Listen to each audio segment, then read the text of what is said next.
tudo bem? Meu nome é Marcos Vinícius, eu sou enfermeiro e coordenador do CAPS Lagoa da Prata, e nessa videoaula eu vou falar sobre a Constituição Federal de 1988, do artigo 196 ao 200. O artigo 196 nos diz que a saúde é direito de todos e dever do Estado, garantido mediante políticas sociais e econômicas que visem a redução do risco de doença e de outros agravos, o acesso universal e igualitário às ações e serviços para sua promoção, proteção e recuperação. Aqui nós temos dois preceitos importantes: acesso universal e igualitário, ou seja, todos têm direito de usufruir do SUS de forma igual, seja onde ele estiver, seja no Maranhão, no Piauí ou em Santa Catarina. Então todos têm direito. Aliás, todos têm direito ao SUS de forma universal e igualitária, né? A saúde é direito de todos e dever do Estado, né? Saúde, quando nós falamos em saúde, o que vem à nossa cabeça? Vem à nossa cabeça bem-estar físico, a pessoa estar bem fisicamente, mas saúde é muito mais que isso, é completo bem-estar físico, mental e social, é a pessoa ter direito, né, a moradia de qualidade, ter acesso à educação, à renda, ao lazer. Então a saúde envolve muito mais do que simplesmente a ausência de doença. Então por isso o Estado ele tem que garantir políticas sociais e econômicas que visem reduzir a redução do risco de doença, né? Então saúde não é simplesmente a ausência de doença, é muito mais do que isso. É o completo bem-estar físico, mental e social. Artigo 197 nos diz que são de relevância pública as ações e serviços de saúde, cabendo ao poder público dispor, nos termos da lei, sobre sua regulamentação, fiscalização e controle, devendo sua execução ser feita diretamente ou através de terceiros e também por pessoa física ou jurídica de direito privado. Então esse artigo nos diz que o poder público ele é responsável por regulamentar, fiscalizar e controlar. Porém, a sua execução pode ser feita também por pessoa física ou jurídica de direito privado, né?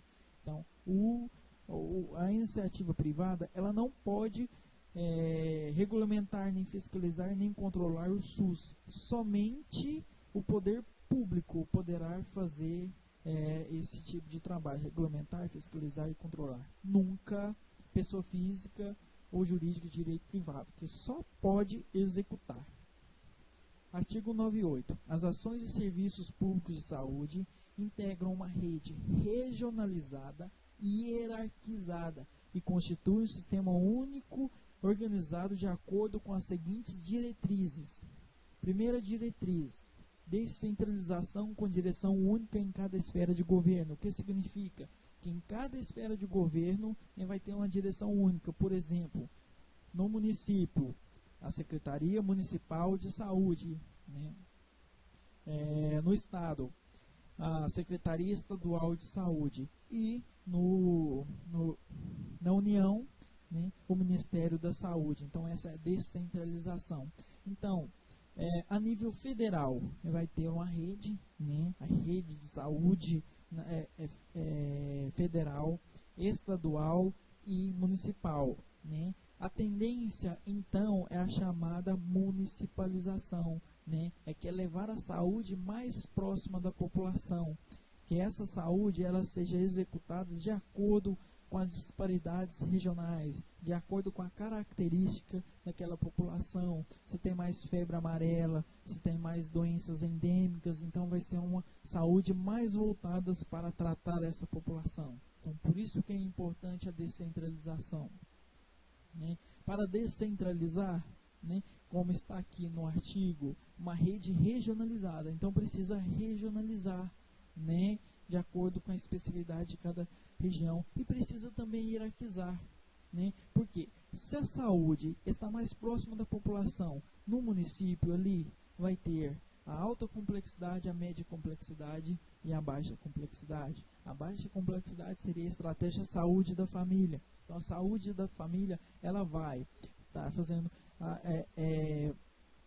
o tratamento, né, a promoção, a prevenção, né, e recuperação, que a baixa complexidade ela faz tudo. Não quer dizer que ela não faz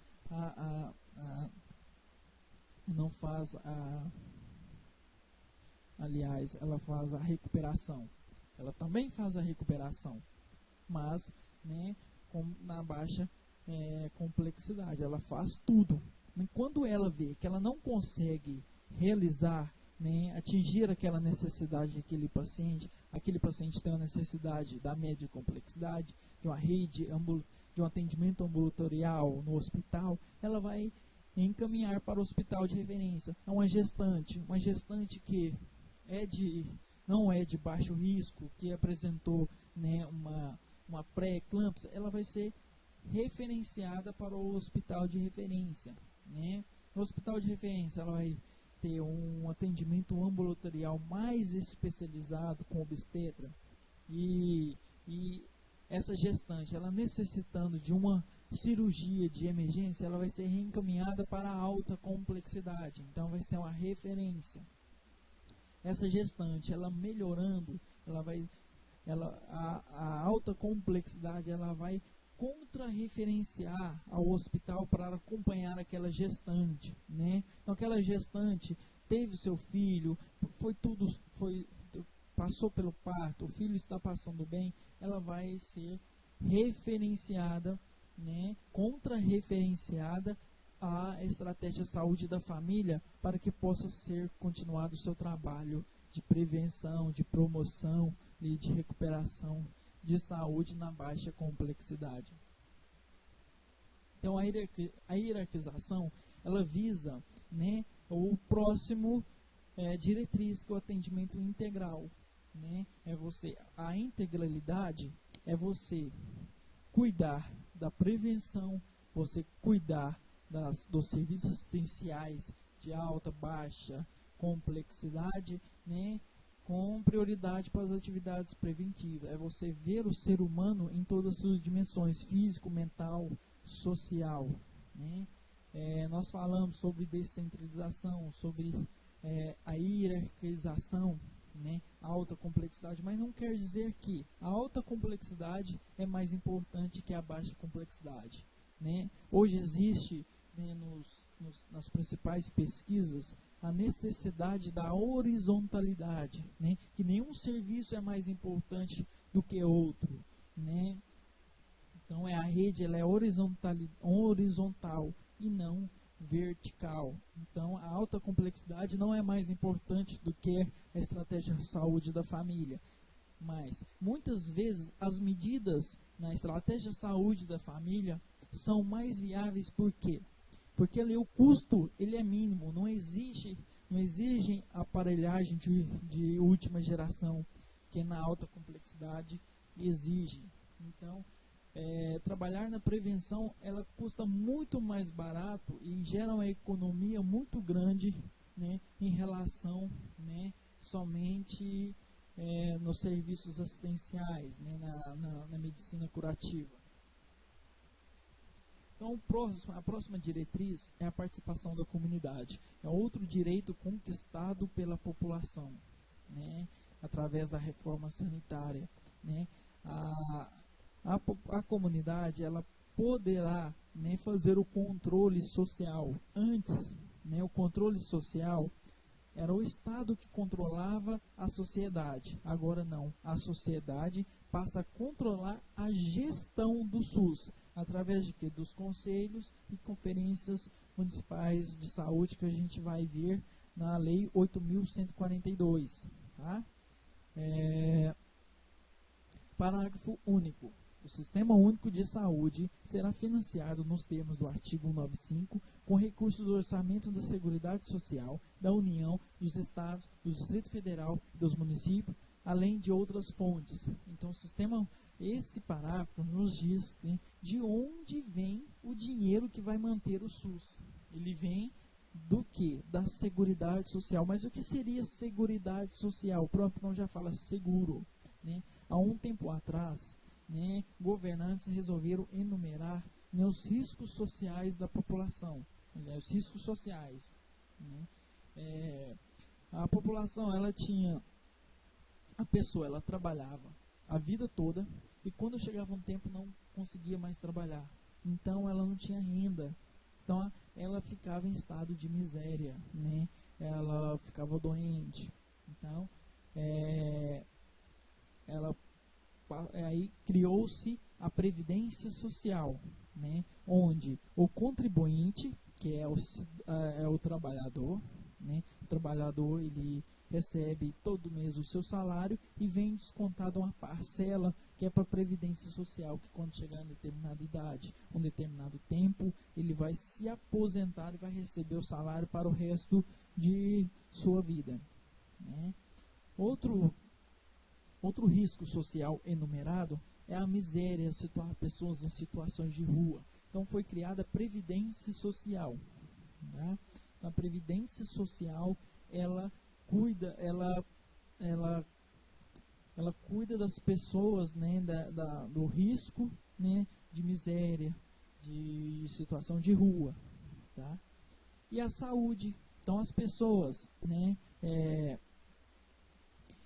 antes, né, da Constituição de 1988, antes da reforma sanitária, né, existia no Brasil muitas doenças epidêmicas, né? O Brasil vivia um terror, né, porque não havia investimento na prevenção, né? O foco era o modelo hospitalocêntrico, era a construção de hospitais, né? E a população que não tinha dinheiro para pagar o INPS, ela não tinha acesso à saúde. Então, era um quadro que a população brasileira era doente. Então, a saúde, ela foi criada para proteger o cidadão. Existe uma diferença entre esses três institutos. Primeiro que a Previdência Social protege somente aquele que contribui, que é contribuinte, né? Que é descontado nas folhas de salário, que aquela pessoa vai pagando, né, todo mês uma caderneta, né? E a Previdência Social, a assistência social, ela protege só quem está em risco, e a saúde protege a todos, porque saúde não é simplesmente ausência de doença. Saúde é o completo bem-estar físico, mental e social. Então a pessoa, para ter saúde, ela deve ter acesso à renda, acesso à moradia, acesso ao lazer, acesso ao trabalho. Então, todo mundo está em risco de saúde. Então ela abrange a todos. Nós todos estamos em risco de adoecer.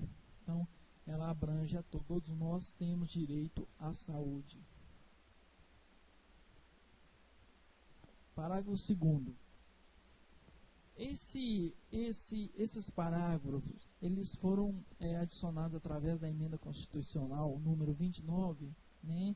Porque o artigo 198 só trazia um parágrafo que dizia de como era financiado, né, a saúde, né? Isso ficou muito vago. Então, muitas vezes a saúde não recebia a quantidade de dinheiro que era necessário. Muitas vezes o dinheiro da saúde era gasto em outros setores. Então a emenda constitucional foi um outro ganho, né, para a população brasileira. Então vamos ver o que nos diz, né, esses parágrafos adicionados à Constituição Federal de 1988. Parágrafo 2º. A União, os Estados, o Distrito Federal e os municípios aplicarão anualmente em ações e serviços públicos de saúde recursos mínimos derivados da aplicação de percentuais calculados sobre. Então, aqui nos diz que a União, os Estados, o Distrito Federal e os municípios aplicarão todo ano, vamos lembrar, todo ano, em ações e serviços públicos de saúde recursos mínimos derivados da aplicação de percentuais calculados sobre, né? No caso da União, na forma definida, nós temos a lei complementar prevista no parágrafo 3º. À frente, nós vamos ver o parágrafo 3º, que vai falar como deverá ser essa lei complementar, o que ela deve ser, o que ela deve atingir, né? Hoje nós sabemos que os estados e União deve investir na saúde 12% e o município 15%, tá? Aqui não fala, mas nós vamos falar sobre isso no artigo à parte, numa aula à parte sobre Constituição, sobre a emenda constitucional número 29, tá?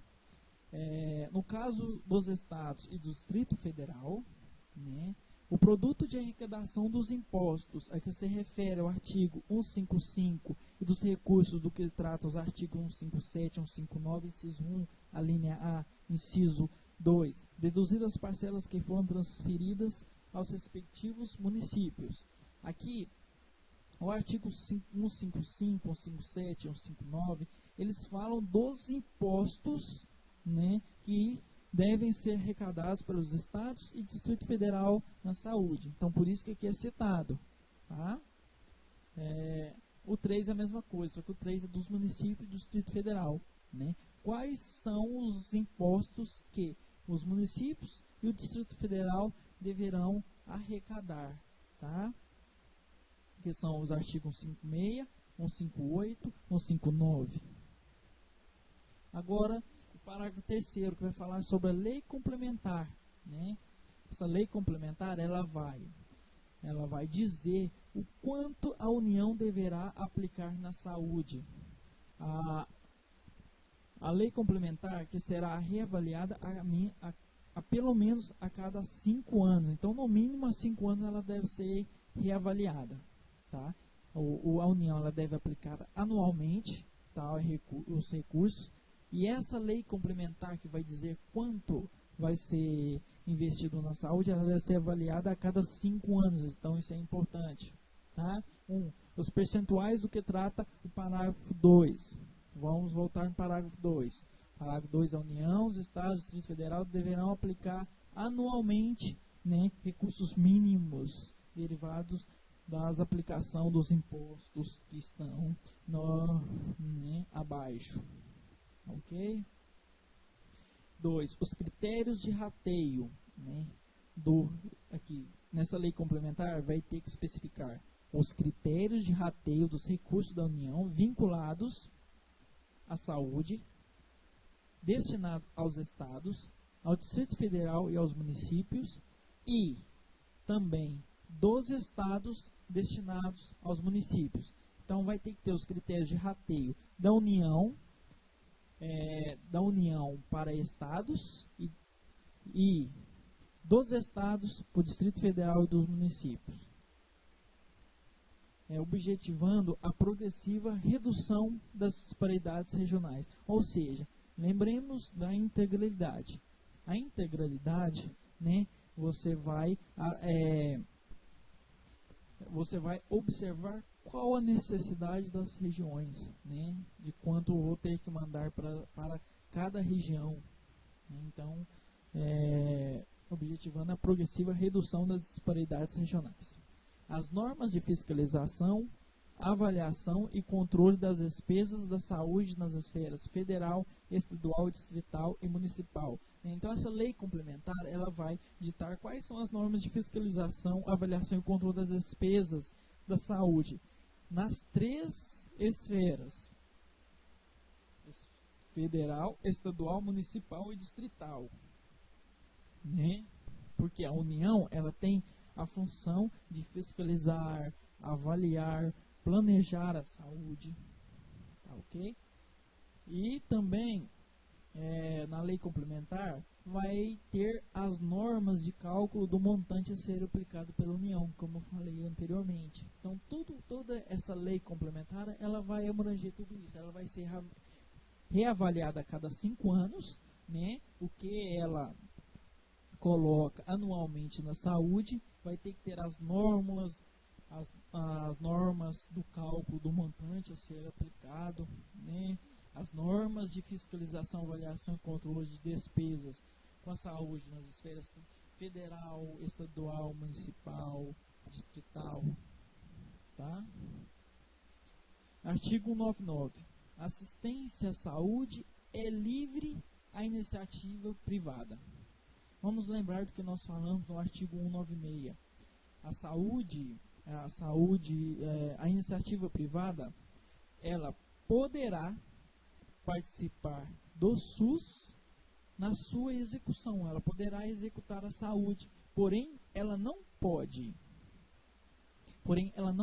planejar, ela não pode fiscalizar e nem controlar, simplesmente executar.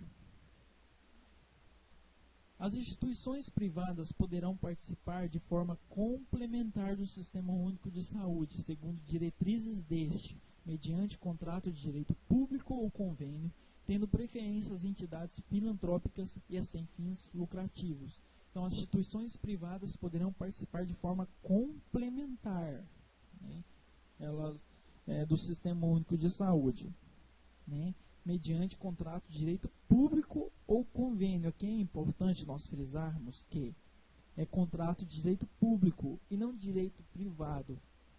Isso significa que a iniciativa privada, quando ela participa do SUS, ela passa a ser o SUS. Como assim? Ela passa a respeitar, a oferecer todos os princípios organizativos e doutrinários do SUS, ou seja, com equidade, com integralidade, né, obedecendo a regionalização, a hierarquização, referência, contra-referência, tá? Tendo preferência às entidades filantrópicas e a sem fins lucrativos. Parágrafo 2º. É vedada a destinação de recursos públicos para auxílios ou subvenções a instituições privadas com fins lucrativos. Então, não pode, né, haver verba, vamos supor que o Estado ele passe uma verba para um hospital privado. Não pode. Né? Ele só pode, né, haver verba entre instituições públicas. É vedada a participação direta ou indireta de empresas ou capitais estrangeiros na assistência à saúde no país, salvo nos casos previstos em lei. Então, não pode de maneira nenhuma empresas ou capitais estrangeiros participar na assistência à saúde, ou seja, uma empresa privada de um país vizinho. Eu vou participar do SUS lá do Brasil, lá, vou fazer um convênio, um contrato para atender aqui, mas como? O SUS no Brasil vai atender fora do Brasil? Então não tem nem como, né? Agora, essa parte que é importante, salvo nos casos previstos em lei. Vamos supor a Organização Mundial de Saúde, né? Então isso é importante, né? Exceto casos previstos em lei, né?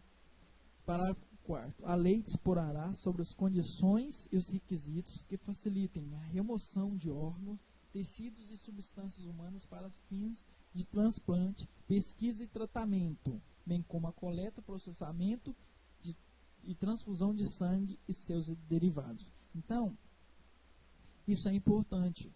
Por quê?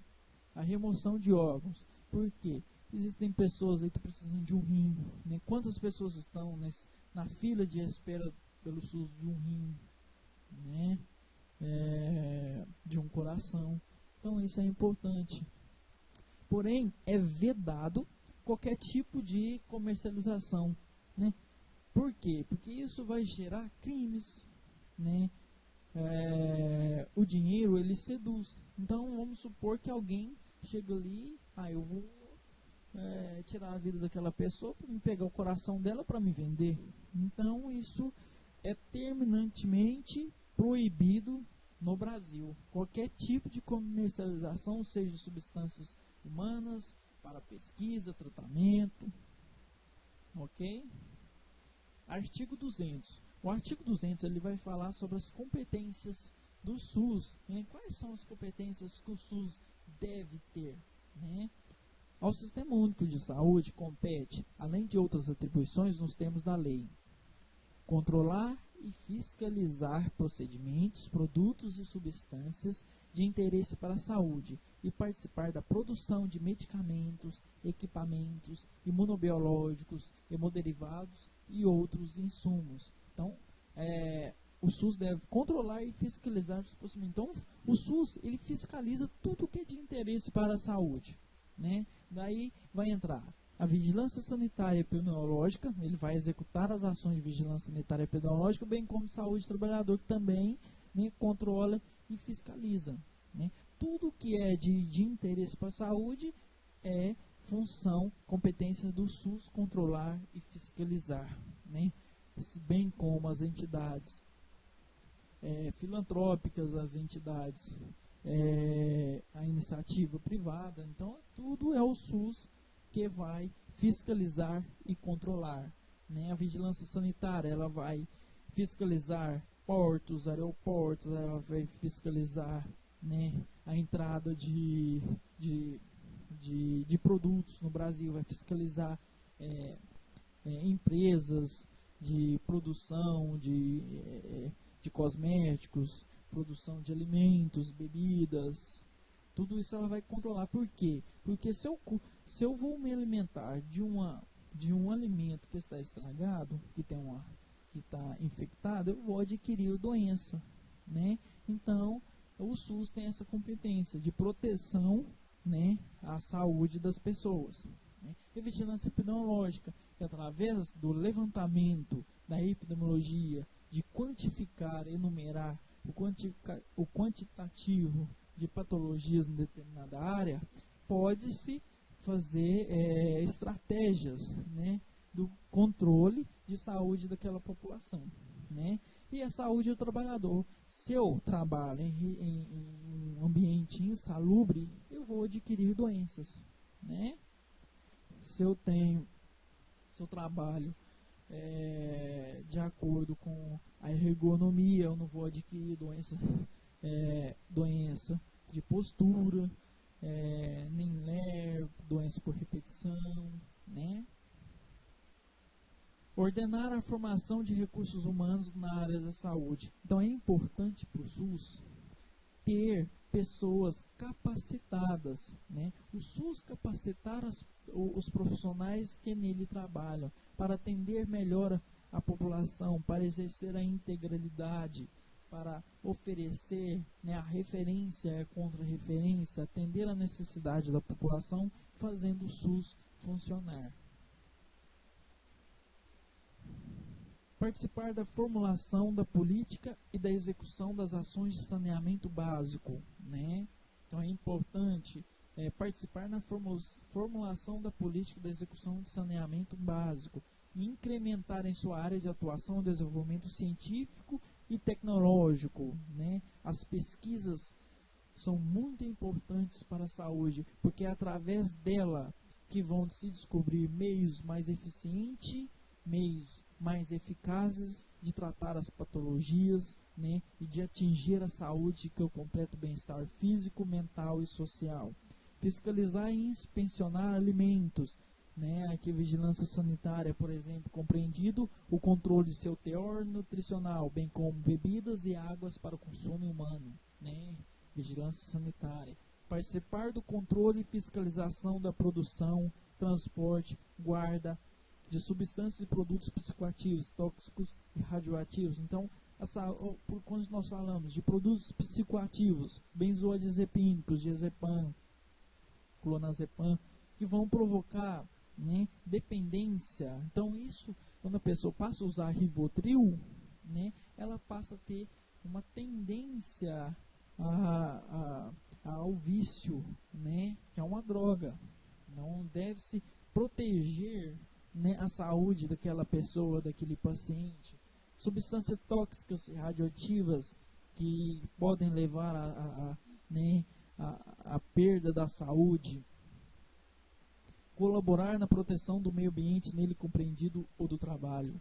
O quanto é importante o meio ambiente, porque é dele a relação A nossa relação com o meio ambiente vai determinar a nossa condição de saúde. O ambiente que a gente vive, o ambiente que a gente trabalha, é super importante para a nossa saúde e para a saúde da população. Agora nós vamos fazer um pouco de exercício para ajudar a fixação, né, dos temas abordados, né, nesses artigos. Nós vamos fazer primeiro uma questão da Prefeitura de Garcia, Alagoas, na banca Sercom do ano de 2010. No que diz respeito à assistência à saúde no âmbito da iniciativa privada, assinale a alternativa incorreta. Sempre é bom a gente prestar muita atenção no enunciado, né? Porque essa palavra aqui, alternativa incorreta, ela vai dizer muita coisa, tá? Então, vamos prestar atenção no enunciado. Primeira alternativa. As instituições privadas poderão participar de forma complementar do Sistema Único de Saúde, segundo diretrizes deste, mediante contrato de direito público ou convênio, tendo preferência às entidades filantrópicas e a sem fins lucrativos. Tá, certinho, né? Instituições privadas poderão participar de forma complementar, né, com contrato de direito público, né, tendo preferência às entidades filantrópicas e a sem fins lucrativos. Alternativa B. Alternativa B. É permitida, olha só, já tem algo estranho, já fala assim, é permitida a participação direta ou indireta de empresas ou capitais estrangeiros na assistência à saúde no país, salvo nos casos previstos em lei. É permitido? Claro que não, né? Não tem como, não. Vamos supor, o SUS vai ter o SUS, ele em um país vizinho ou na França, por exemplo, o SUS vai participar, vai oferecer atendimento lá de maneira nenhuma. Então essa aqui já é a alternativa errada. Mas vamos analisar as outras alternativas, né? É vedada a destinação de recursos públicos para auxílios ou subvenções a instituições privadas com fins lucrativos. Então, empresas privadas não podem receber verba, né? É vedado, é proibido. D. São de relevância pública as ações de serviço de saúde, cabendo ao poder público dispor nos termos da lei sobre sua regulamentação, fiscalização e controle, devendo sua execução ser feita diretamente ou através de terceiros e também por pessoa física ou jurídica de direito privado. Certinho, né? São de relevância pública, né? Então, o poder público ele vai controlar e fiscalizar a saúde, né? Porém, a sua execução poderá ser feita pela iniciativa privada. Então, a resposta é a letra B, né? Então, certo seria, é vedada a participação direta ou indireta de empresas ou capitais estrangeiras na assistência à saúde no país, salvo nos casos previstos em lei. Segundo exercício, da Prefeitura de Santa Cruz, Rio Grande do Norte, banca Acaplan. O Sistema Único de Saúde, SUS, criado pela Constituição Federal de 88, com o objetivo de garantir a toda a população brasileira atendimento de saúde, segundo o artigo 200 da Constituição Federal, compete ao SUS. Então, aqui está procurando qual que é, né, a alternativa correta, tá? Que compete ao SUS. Vão ter, né, 5 opções, dentre elas 4 estarão erradas e uma certa. A letra A. Executar ações de vigilância sanitária e epidemiológica, exceto a saúde do trabalhador? Claro que não, né? Então, executar as ações de vigilância sanitária e epidemiológica e de saúde do trabalhador. B. Participar do controle e nunca, já está errada, né? Participar do controle da fiscalização da produção, transporte, guarda e utilização de substâncias e produtos psicoativos, tóxicos e radioativos. Então, essa está errada por causa da palavrinha nunca, né? Alternativa C. reformular as ações de saneamento hídrico, náutico e execução das políticas públicas de saúde do mundo inteiro. Caramba, isso é muita coisa, né? Políticas públicas de saúde do mundo inteiro, reformular as ações de saneamento hídrico, o que tem a ver, né? Saneamento básico, né? Públicas de saúde. Então essa aqui já está errada, bem errada. Isentar-se, na atuação e desenvolvimento técnico-científico de toda a saúde, claro que não, erradíssima. Controlar e fiscalizar procedimentos, produtos e substâncias de interesse para a saúde e participar da produção de medicamentos, equipamentos imunobiológicos, hemoderivados e outros insumos. Claro, é certíssima. Controlar e fiscalizar procedimentos, produtos, substâncias de interesse para a saúde e participar da produção de medicamentos. Produção de medicamentos, equipamentos imunobiológicos, hemoderivados e outros insumos sempre vai participar, porque existem outros setores que são responsáveis pela sua produção, né? O SUS vai participar. Então a resposta é a letra E, né? Que é a certa, tá? As outras estão todas erradas.